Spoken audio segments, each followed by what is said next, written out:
Daxili İşlər Nazirliyi Kibercinayətkarlıqla Mübarizə Baş İdarəsi dekabrın 10-da Çempionlar Liqasının növbəti mərhələsində Tofiq Bəhramov adına stadionda keçiriləcək Qarabağ Ajax futbol oyununun biletlərinin qeyri-qanuni satışına qarşı növbəti əməliyyat texniki tədbir keçirib.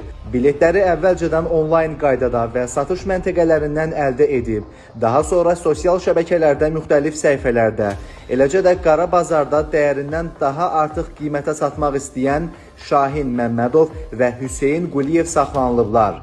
Həmin şəxslər barəsində qanuna müvafiq tədbir görülüb. Bir daha idman yarışlarını stadionda izləmək istəyən vətəndaşlara biletləri yalnız rəsmi satış nöqtələri, eləcə də onlayn qaydada QR və ya elektron bilet sifariş verməklə əldə etməyi tövsiyə edirik. Qeyd edək ki, sosial şəbəkələrdə saxta bilet satışı ilə bağlı dələduzluq halları ilə üzləşən şəxslər bu barədə polisə məlumat verə bilərlər.